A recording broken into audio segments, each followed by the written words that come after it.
Salaamullah aad baa idin salaam dhamaantiin muuqaalka maanta waxaan rabaa inaan uga hadlo computer science waa maxay computer science maxay ku kala duwan yihiin computer science iyo IT ama information technology muuqaal horaan sameeyay oo ku saabsan IT-ga arday badan ayaa iga soo codsatay inaan sameeyo computer science iyo waxa ay ku kala duwan yihiin ku soo dhawaada muuqaalka oo faahfaahsan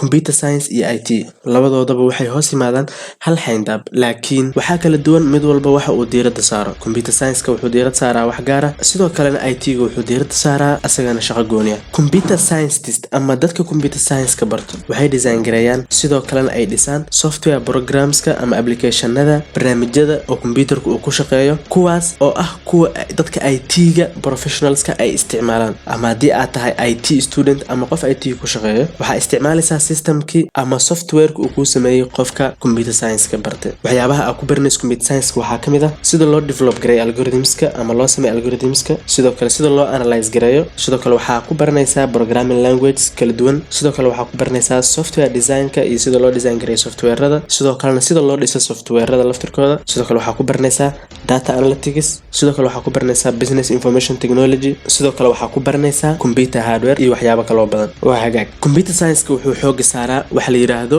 sameynta algorithms waa waxa u sahlaya computerka in uu programka ama code-ka uu fahmo oo yaani uu yeelanayo faham oo xisaabti uu fahmi karo ama programka ama code-ka uu fahmi karo taas waxa u sahlayso algorithms waxa la yiraahdo computerka marka ama systemka computation ka fahmi karo ama awood u leh inuu computation fahmo waxa la yiraahdaa magaciisa computational system sidoo kale computer science ka waxa ku baranaysaa saa idin sheegay sameynta algorithms ka sameynta software-rada halka qofka IT ga bartana uu isticmaalay kaliya wixii loo soo sameeyay halka qofka IT ga bartana uu isticmaalay kaliya systemki iyo software-ki iyo application-ki loo soo diyaariyay uu u soo diyaariyay computer science saas darteed maxay ku kala duwan yihiin marka information technology iyo computer science information technology wuxuu xooga saaraa barashada hardware-ka iyo software halka computer science-ka uu dhil gareeyo ama uu la macaamilo sameynta software-rada sida loo sameeyo sida loo test gareeyo iyo sida loo design gareeyo dhamaanteed waxaan filayaa in halkaas ila fahanteen shaqooyinka aad ku heli karto computer science ka waxa kamid ah software engineer waxaan noqon kartaa qof software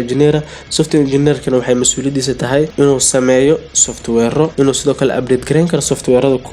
kuwii hore ee duqoobay midka labaadna wuxuu noqon karaa information security analyst waxaan noqon kartaa information security analyst hadii aad barto computer science information security analyst shaqadiisu waxay tahay inuu computerka ama systemka ama company-ga uu ka ilaaliyo ama uu ka difaaco xatooyada uga imaanaysa dhanka internetka ee ah cyber threats ka taasoo la dhici karo macluumaadka company-ga iyo waliba kuwa shakhsiga ay macaamiisha ay leeyihiin midka shaqada saddexaadna waxay noqon kartaa database administrator shaqadiisuna waxay tahay inuu maintain gareeyo ama uu hagaajiyo database-ka oo ah halkii lagu keydinayo macluumaadka sidoo kale waxaa noqon kartaa computer hardware engineer noqon kartaa ayadana waxay shaqadiisu ay tahay inuu hagaajiyo oo dib u habeeyo systemka ama qalabka hardware-ka ee computerka sidaas darteed haddii aad jeceshahay marka barashada computer science-ka oo aad daneynaysid inaad barato computer science-ka marka ugu horeysa waa inaad ku fiican tahay xisaabta oo aad adiga xisaabta isku fiican tihiin sababtoo ah computer science waxa ka buuxda xisaab dhamaantiis digriga 3 sano sidoo kale hadii aad jeceshahay sameynta software-rada inaad software design gareysid software aad sameysid aad sidoo kale programmeysid computerka oo algorithms ka aad baratid oo computerka ku shaqeeyo hadii aad ku fiican tahay arintaas ama aad jeceshahay inaad sameysidna waxa kuula talin lahaa inaad baratid computer science hadii laakiin aad jeceshahay inaadan waxba sameynin oo program software aadan programmeynin algorithms afaraha la gelin oo aad caadi u shaqeysid computerka hardware-kiisa iyo software-kiisa aad ku shaqeysidna waxa sidoo kale kuula talin lahaa inaad baratid IT ga waxaan filayaa in wax badan ka fahanteen wixii su'aal ah